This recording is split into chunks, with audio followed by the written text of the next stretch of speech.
Good morning friends, कैसे हैं आप लोग। उम्मीद है आप सभी स्वस्थ होंगे, खुश होंगे।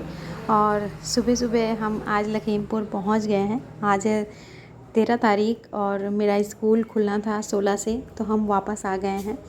और सुबह सुबह ही हमारी बस आ जाती है और अभी हम घर पहुंच गए हैं और गेट पे अंकल जी आ रहे हैं खोलने के लिए। जब भी हम कभी बाहर जाते हैं कुछ दिनों के लिए तो हमारी लाइफ थोड़ी सी अस्त व्यस्त हो जाती है, या यूँ कहें कि काम बढ़ जाते हैं।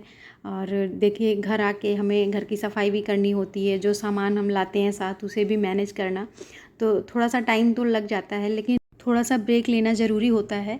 10 दिन की ही छुट्टियों में हमने टाइम निकाला और घूम कर आए, तो एक अच्छा खासा ब्रेक मिल गया है हमें।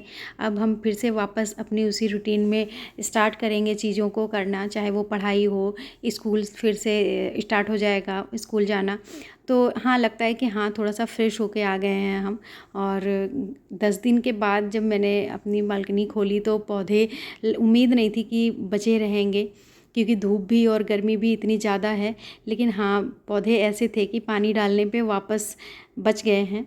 और तुलसी का पौधा बहुत छोटा था, मुझे उम्मीद नहीं थी कि वो बचा होगा, लेकिन हाँ, वो भी बचा हुआ है। तो काफ़ी खुशी होती है कि हम पौधे को लगा के जाएँ, वापस आने पे वो सूखा ना हो।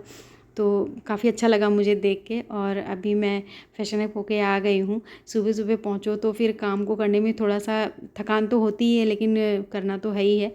बस अभी सफाई करने जा रहे हैं और सभी को ब्रेक लेना चाहिए। अगर हम पूरे साल एक रूटीन में चल रहे हैं तो थोड़ा सा टाइम अपने लिए भी निकालना चाहिए, या फिर वीकली या मंथली हम थोड़ा सा टाइम अपने लिए निकालें तो अच्छा होता है।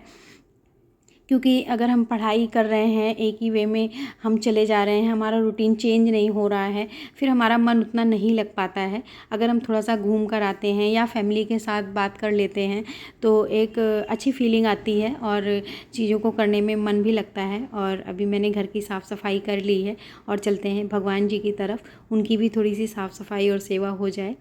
तो क्योंकि रोड पे हमारा रूम है तो बहुत धूल और मिट्टी आ जाती है, मेहनत भी काफ़ी हो जाती है।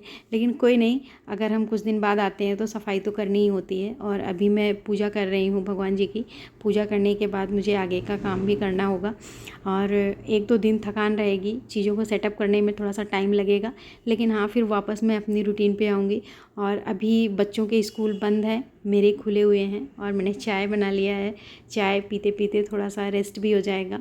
और जो सामान वगैरह मैंने साफ़ सफाई की है अब उसे सेट भी करना है, तो बस अभी मैं बर्तन वगैरह जो धुली हूँ उसे सेट कर रही हूँ। और हाँ, मैं कह रही थी कि स्कूल तो खुल गए हैं हमारे 16 से, लेकिन बच्चों को नहीं आना है, सिर्फ टीचर्स को ही बुलाया है। और मेरे बच्चों की भी छुट्टियां हैं, तो मैं सोच रही हूँ कि बच्चों की छुट्टियां हैं तो मैं भी छुट्टियां ले लूँ कुछ दिन के लिए। सीसीएल जो पढ़ाई का गैप मेरा रहा है वो उसमें मैं पूरा करूँ। और बेटी ने कहा कि सब बहुत सफ़र करके थकान हो गई है सबको, तो उसने सबको फेस पैक लगाया और सभी अपनी अपनी फ़ोटो ले रहे थे, बस इंजॉय कर रहे थे। अच्छा लगता है फैमिली के साथ ऐसी चीज़ें करना। और काम के साथ साथ, जॉब के साथ साथ अपना भी ख्याल रखना चाहिए, क्योंकि हम अपना ख्याल नहीं रखेंगे तो कौन रखेगा। तो बस अपना भी ध्यान रखना चाहिए। और जैसा कि मैंने बताया कि स्कूल में सिर्फ टीचर्स को ही बुला रखा है, बच्चों की छुट्टी है, तो अभी बच्चों का नुकसान नहीं होगा। इसलिए मैं सोच रही थी कि कुछ दिन की सीसीएल ले लेती हूँ, ताकि जो मेरे पढ़ाई का नुकसान हुआ है छुट्टियों में जाके, की तो मैंने पढ़ाई लेकिन उतनी नहीं कर सकी, तो मुझे लग रहा है कि छुट्टियों में मैं उस गैप को पूरा कर पाऊँ, जो मेरे टारगेट्स रह गए हैं उन्हें मैं कंप्लीट करूँ। और उम्मीद करती हूँ कि 25 दिन की मुझे छुट्टी मिल जाएगी। और वैसे भी देखा जाए तो हमारी प्रीलिम्स के लिए जून को अगर हम छोड़ देते हैं तो 3 महीने ही रह गए हैं, और इस 3 महीने में काफ़ी कुछ करना है। मॉक टेस्ट भी देने हैं और साथ साथ उसके हमारी जो तैयारी है उसको अच्छे से रिवीजन भी करना है, जो चीज़ें छूट गई हैं उन्हें कवर भी करना है। तो सिलेबस के साथ साथ रिवीजन सबसे इम्पॉर्टेंट है, आपको पता ही है। और जब तक हम टेस्ट नहीं लगाते हैं इतना कॉन्फिडेंस नहीं आता है और हमारी प्रैक्टिस भी नहीं हो पाती है। तो बस इसीलिए पूरा फोकस अभी पढ़ाई पे करना है। जो लोग भी पीसीएस, यूपी पीसीएस की तैयारी कर रहे होंगे उनका पूरा मन अभी तैयारी में ही लगा हुआ होगा, मेरे जैसे घूम नहीं रहे होंगे। लेकिन हाँ, कोई नहीं, मैंने 10 दिन अपने इधर उधर किए दिए हैं उसे मैनेज किया जाएगा और उम्मीद करूँगी कि मुझे छुट्टी मिल जाए ताकि मैं 10 से 12 घंटे 14 घंटे जितना ज़्यादा से ज़्यादा टाइम दे सकूँ अपनी पढ़ाई को दूँ और अच्छे से तैयारी करूँ, क्योंकि पिछली बार मेरा प्रीलिम्स नहीं हो पाया उसका मुझे बहुत अफ़सोस है। मेरा एक अटेम्प्ट चला गया क्योंकि मेरे पास ज़्यादा अटेम्प्ट नहीं है, 2 ही अटेम्प्ट रह गए हैं और उसी 2 अटेम्प्ट में अपनी पूरी जी जान लगा देनी है मुझे। तो इसके लिए मुझे अच्छे से मेहनत भी करनी होगी और अच्छी से तैयारी करनी होगी और वो भी तैयारी ऐसे नहीं कि कुछ भी मिला वो भी पढ़ लिया, ये भी पढ़ लिया, बल्कि अच्छे से सिलेबस को देख के PYQs को एनालाइज़ करके और जो टॉपिक बाय टॉपिक जो हमारे सिलेबस से रिलेटेड हैं उन्हें ही पढ़ना है। एक्स्ट्रा अगर हम पढ़ेंगे तो टाइम ही वेस्ट होगा, ये तो आपको पता ही है कि कम टाइम में ज़्यादा चीज़ें कवर करनी है तो स्मार्ट स्ट्रेटजी अपनानी होगी। और गर्मी इतनी ज़्यादा थी कि हमने सोचा कि AC लगवा लेते हैं क्योंकि बच्चे भी बहुत परेशान हो रहे थे, आने पे बहुत गर्मी हो रही थी, लेकिन हमारे मकान मालिक ने मना कर दिया तो हमें फिर फाइनली एक थक हार के कूलर ही लेना पड़ा। और ये जूस के लिए मैंने मशीन मंगाई ऑनलाइन, देखते हैं कि कैसा है इसका रिज़ल्ट। इसमें जब जूस निकालेंगे तब पता चलेगा।